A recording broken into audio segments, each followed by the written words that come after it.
Leaders, real life leaders.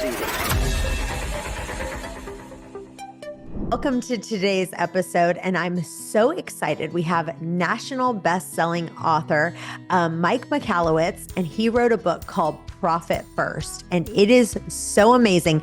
It literally flips the traditional accounting formula. You know how it's normally sales minus expenses equals profit?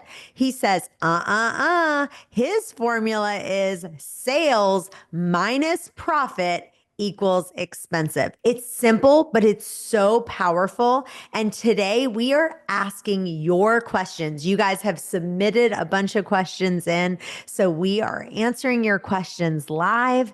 And we're so excited that Mike Michalowicz is here. So welcome. Chantel, thanks for having me. I'm excited too. Yeah. So what I want to do is just dive right into a few questions that people have given me. That are super practical, unless you want to give a little bit more of an intro that I gave about the book. Do you want to kind of give people a little bit of more of an intro before we start diving into questions? Okay, that's a good idea. Yeah. So what the hidden secret that most people don't recognize about Profit First, it's actually a behavioral system. I studied behavioral psychology for about 20 years, not formally, just an interest in it, and discovered that you could apply behavioral principles. One of the key ones is it's called the primacy effect. What comes first, we prioritize. What comes last, we ignore. So no one would ever say, I had a health scare. Now I'm going to put my health last. You put it first. If you love your family, say, I'm going to put my family first.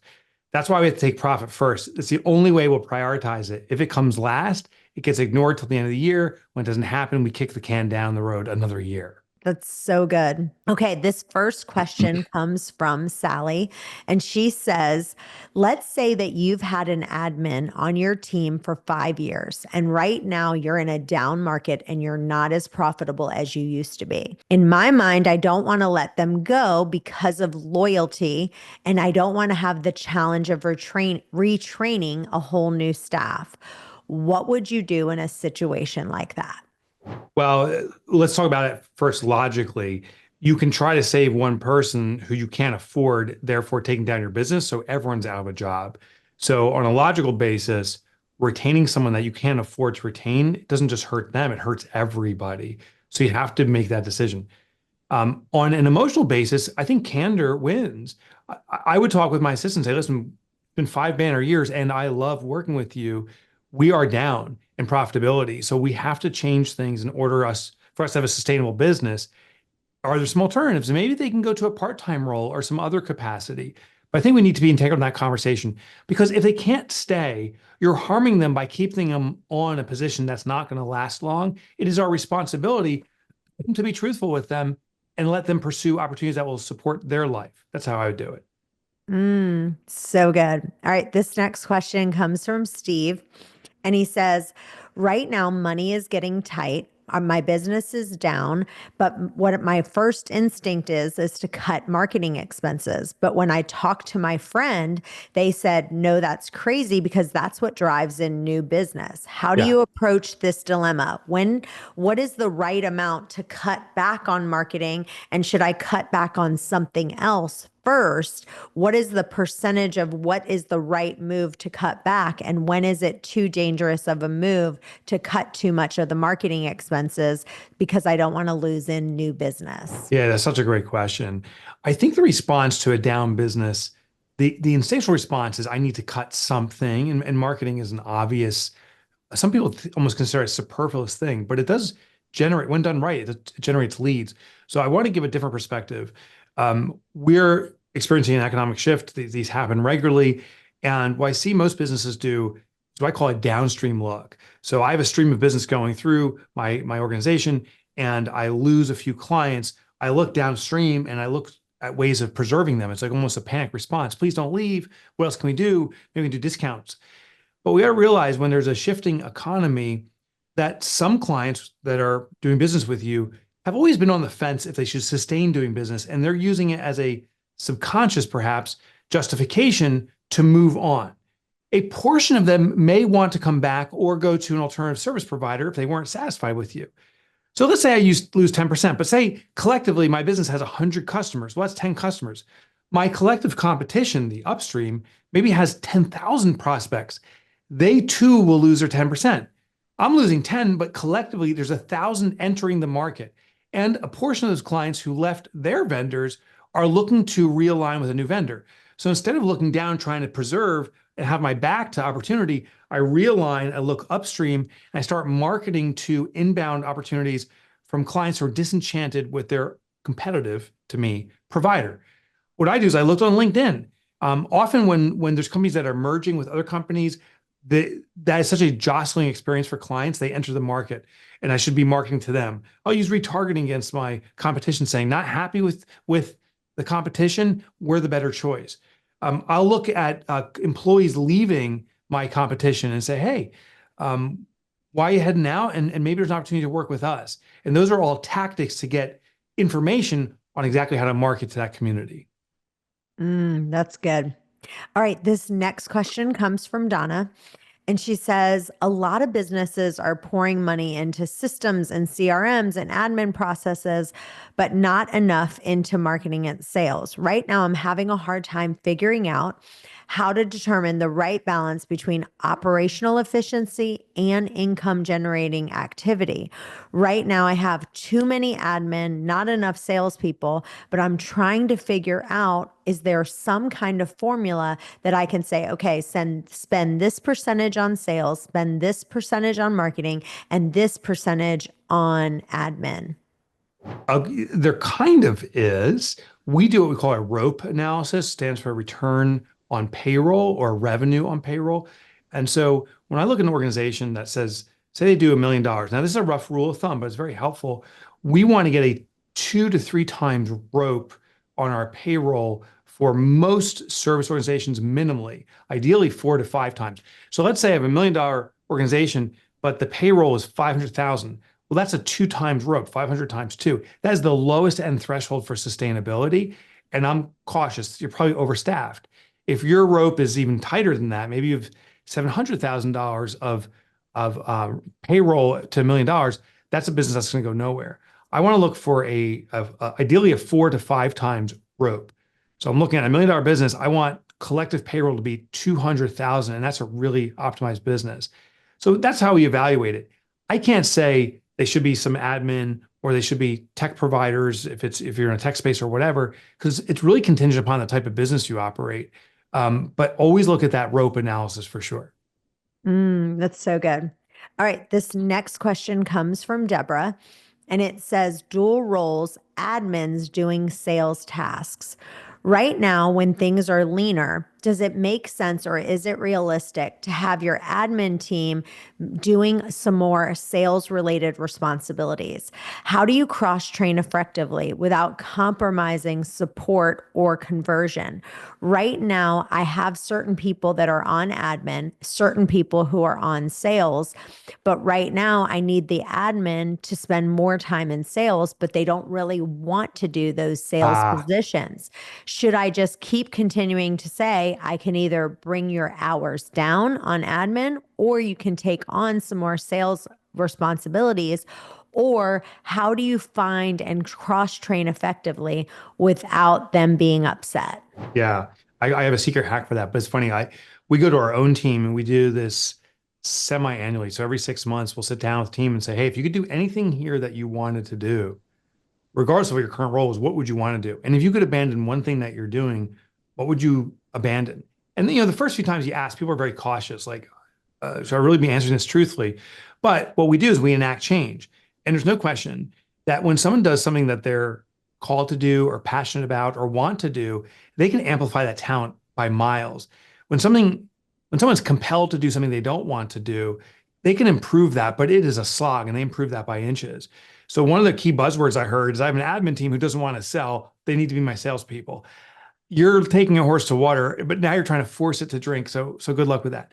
It may not work. Here is the magic trick I've done with our own team who's selling. I said, we're not going to do sales calls at all anymore. What we're going to do is of service calls. And what I want you to do is when we're talking to a prospect, simply find ways to be of service to them. Don't worry about convincing them of anything. Don't try converting anything.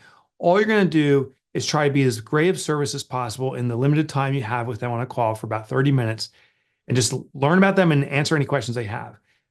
The one additional thing I said at the end, um, ask them, do you want our help solving this problem or do you want our help with this? That's the only thing you're going to ask at the end. And that's actually the sales pitch. So they go through this dialogue like, oh, tell me about your business. Oh, here's how I would solve it. Here's what you could do. Consider this. I hope it helps you. And do you want our help with this? And when they say yes, that's when we get the credit card. It's amazingly effective and you don't need to be a salesperson. There's no smoothness to it. It's just natural and real. I love that. All right, let me ask the next question. This question comes from Steven. When you're first starting out, it's so hard to find that quote, jack of all trades, someone who can handle all the roles. Right now, it's just me, and I need to find one other person that can help, but I need them to basically help with everything. Unless I decide to hire 10 hours for this person, 10 hours for this person, and find 4 different people, or I need to find one person that's the jack of all trade. How do you identify and hire that kind of person when you're on a smaller budget? Yeah, great. These are great questions. They're really good because I don't get asked these often. The jack of all trades, they exist, but inevitably they're entrepreneurs because if you can do everything, or at least have the confidence that you can do everything, you're likely going to pursue your own business. So that's why, Stephen, if you're a singlepreneur right now, single person business, you're likely a jack of all trades. And that's why you became an entrepreneur in the first place. So it's very hard to find jack of all trades. It was in that second part of the question where you started to develop the answer that I would suggest. We simply call it fractionalization. There is a massive workforce out there that is not looking for a full-time position. In fact, my own company, we have about 20, a little bit less now, I think 18 individuals that work here. Well, I guess with myself, that's 19. So about 19 folks that work here. And most people are part-time. Now, the full-time equivalents could be, 3 or 4 people. But there is a community out there that wants part-time. Now, here's the magic behind this. I remember we had hired this one person. She works here now for 7 years. Her name's Amy. And she came on board her first day. She was looking for part-time work. And I gave her the task list, if you will, for the last person that was here. That was 8 hours of work. And I didn't even think about it. I said, hey, Amy, nail this. And I'll see you tomorrow. And 4 hours later, she left. She said, I got it all done. I'll see you tomorrow. I got back the task list. I'm like, hold on. I just gave her 8 hours of work. She got it done in 4 hours. There's this behavioral phenomenon, it's called Parkinson's law. As we compress the available time to work, we actually work more efficiently. So what I found is my part-time workforce can do full-time output because they're recharging their batteries, which we all need, on their own hour, but on my dime, they're getting the work done. So there's this also phenomenon I noticed, and most of our team is like this. They get all the work done in the time allotted to them, which a full-time person would take just as much effort to get the work done, but more time. So fractionalize. And here's how you do it. Look at yourself, split yourself into all the tasks you do. Don't look at yourself as a owner or CEO. Ditch the title. Look at the tasks. I check email. I do scheduling. I do this and that. Write it down. Then circle the ones that you can delegate out to a contractor, a remote worker, virtual help, part-time labor, or something like that. But here's the ultimate tip. Identify the thing you love most to do and delegate that one first. And it's funny because you never hear that. People are like, what don't you like doing? Delegate that. No, delegate what you love. And the reason is it will force you to become a business owner. If we delegate out what we love, it will actually encourage us to delegate out the rest because we don't like it. But then you act as an owner. What most people do is they delegate out the stuff they don't like. And therefore they actually start building this almost cocoon around what they do like. They preserve it and protect it, and they stay stuck in the business. The number one job of an entrepreneur is not to do the job, is to be a creator of jobs. So abandon the stuff you like so you can do your real job, which is overseeing a company. So good. All right, this next question is from Miranda, and she says, I'm the CEO and we have about 25 employees now, and we're extremely profitable, but I'm still doing 3 people's jobs right now. What are the best things that you've delegated as a CEO, and what have you delegated that have been game changers? I really want to stay profitable, so that's why I'm still doing 3 people's jobs right now, but I've got to change this because it's not sustainable. And I'm gonna put put a plug in because, as you know, I wrote a Yeah. book called Delegate Everything But Sex. So, Miranda, you need to get my book called Delegate Everything But Sex, and it'll give you some good things to delegate. But I want Mike to tell his things of what he has delegated. And Chantel, you win best book title of all time. It's so Thank amazing. Yeah. you. And it's the absolute truth. So of course, we're going to delegate, but I think there's a way to do it.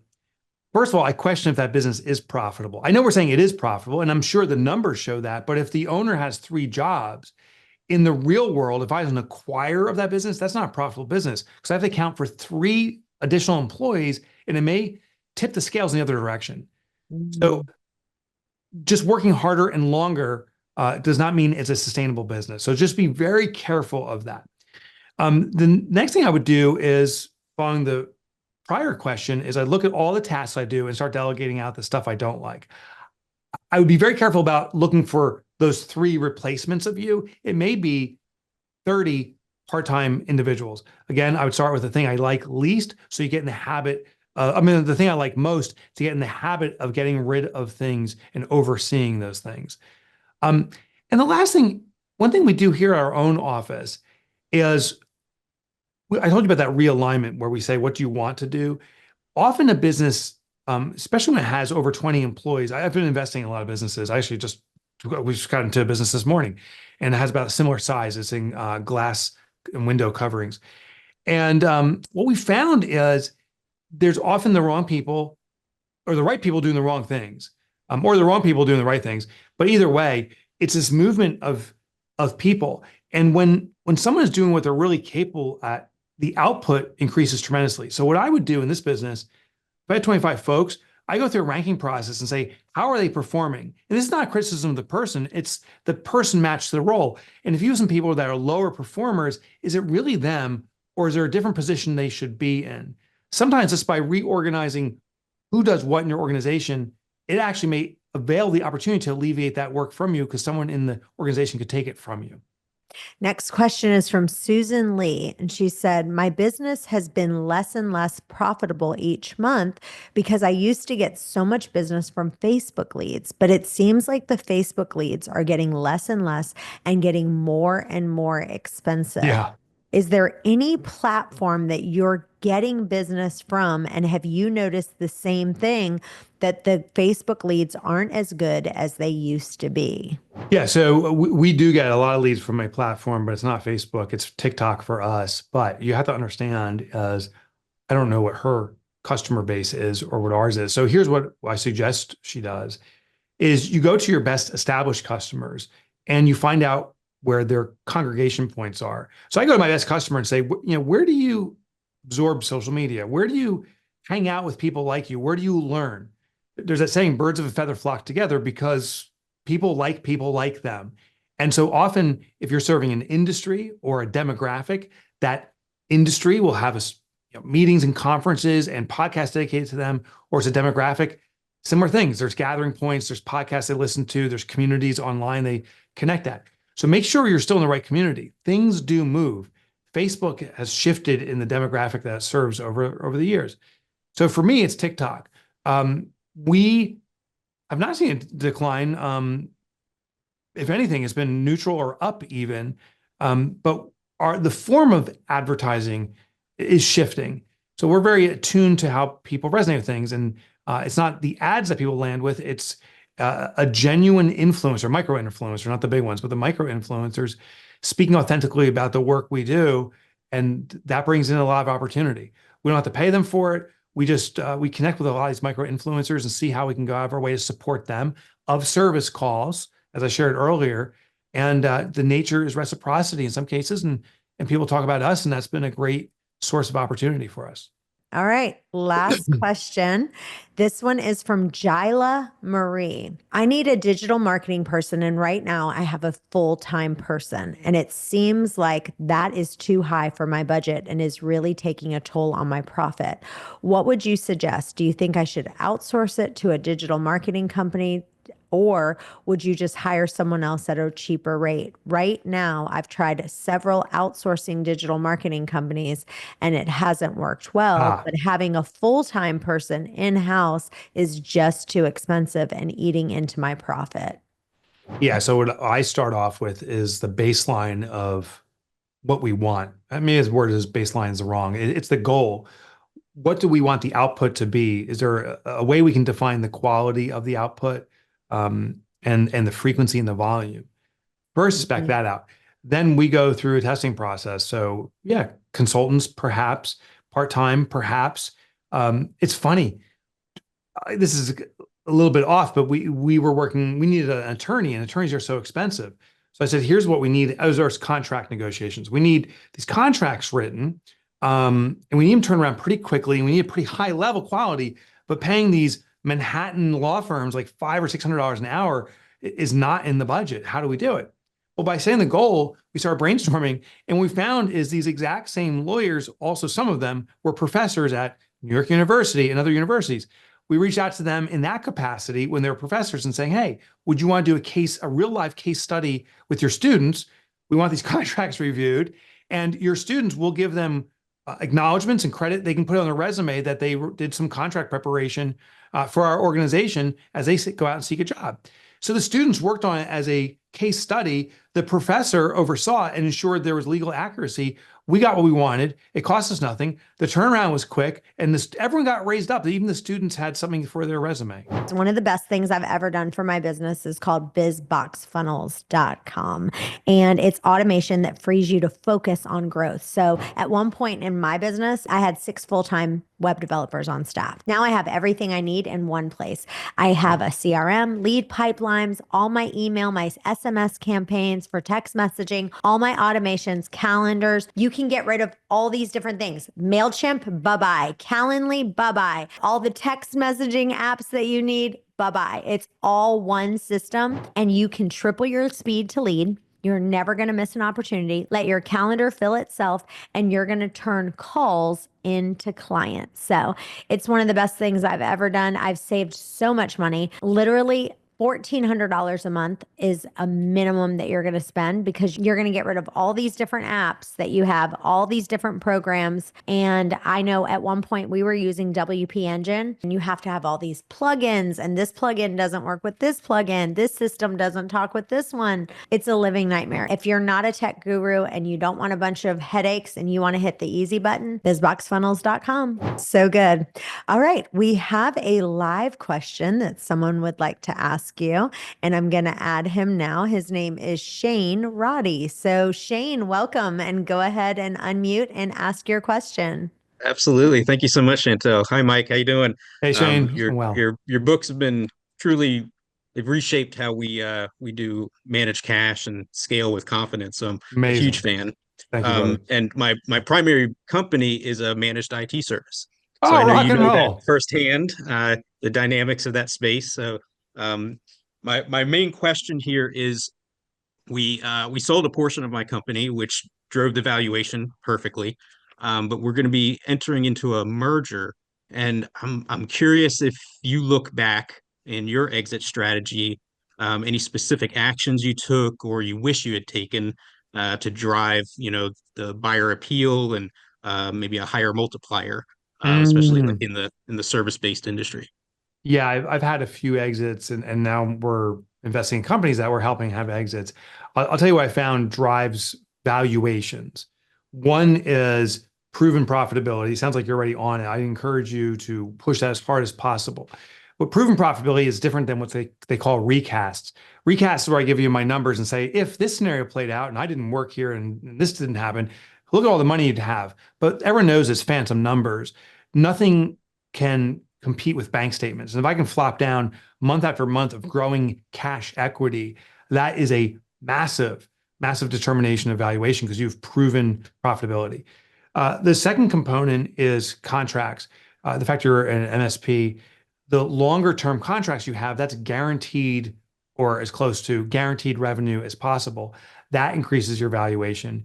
Key person, or they used to call it key man retention, which is sexist. It's key person retention is what it should be called.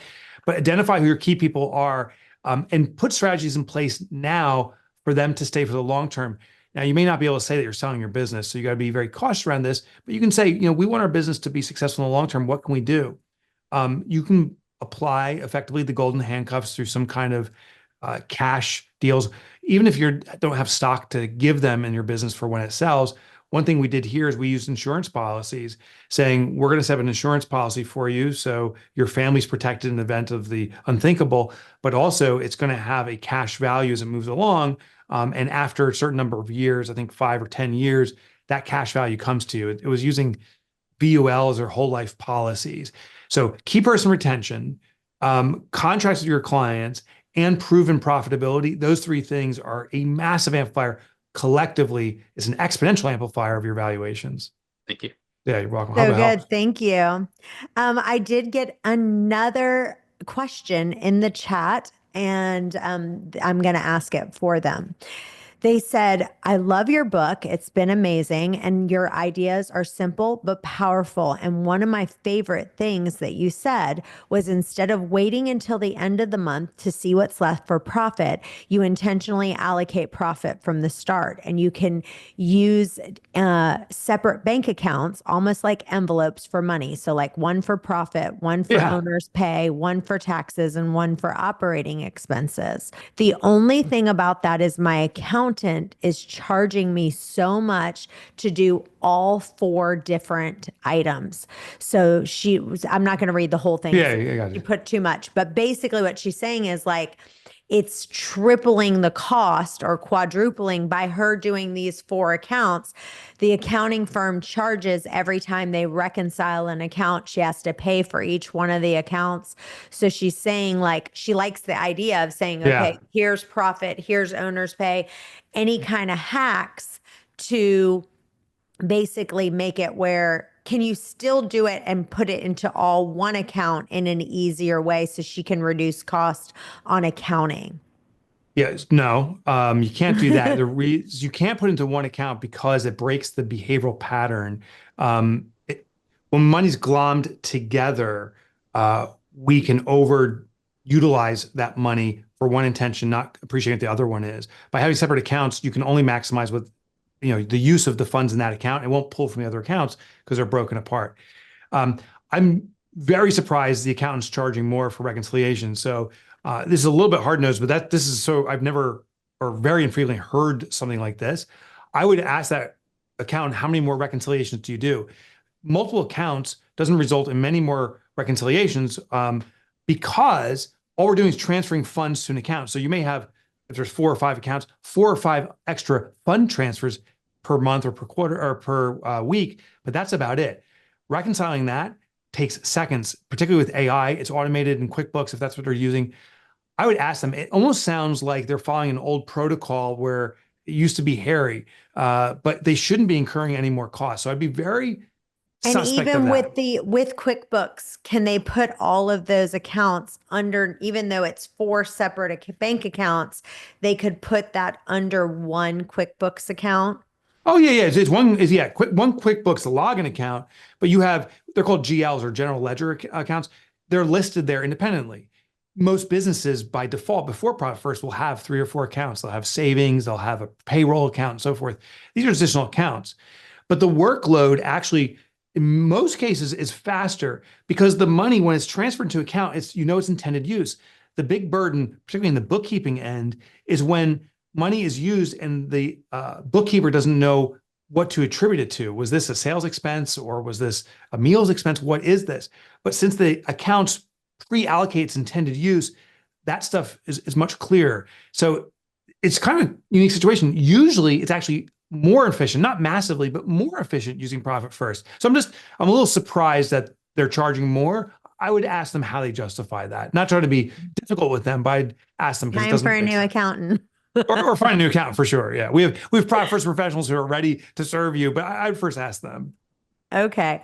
So give me 2 other tips that you share in your book for those who are listening that haven't read it yet to get them excited, that you think is one of the best parts of your book to get them excited to read it, that you share in your book, Profit First. You got it. I'll do it in 30 seconds. I know you got to go and I got to go. Yes. Here's tip 1. The person that wants you to be profitable more than you is actually your client. Now, your client will never say it, but your client will say, I want your full undivided attention. I want to be cared for like I'm your number one customer. And if you have financial worry, you can't do that. So realize your customers are starving for you to be profitable. I think that's tip number one. Tip number two is where you have worry is where you need an account. If you are wondering, can we afford to buy a new piece of equipment or whatever the worry is, set an account specifically for that, allocate money, and you'll have cash clarity because the account will tell you how much money is available for that concern. Oh my gosh, this is so good. Well, thank you so much for being with us today. I love your work. I agree with everything you say. Every time you talk or I hear a podcast or anything you do, I'm like, yes, go You Mike, rock. go Mike. So I love everything you're doing. Thanks for taking entrepreneurs to the next level. And you guys stay tuned. We've got another episode coming up in just a few. Bye-bye for now. Thanks for listening to this episode of Real Life Leadership. If you'd like to get the show notes or access more resources, log on to reallifeleaders.com/podcast to get the show notes from this episode and any other resources we might have mentioned. And also, we'd love to hear from you. Be sure to review or rate this podcast on Apple Podcasts to help spread the word. And if you have any leadership questions you want answered, email podcast@reallifeleaders.com.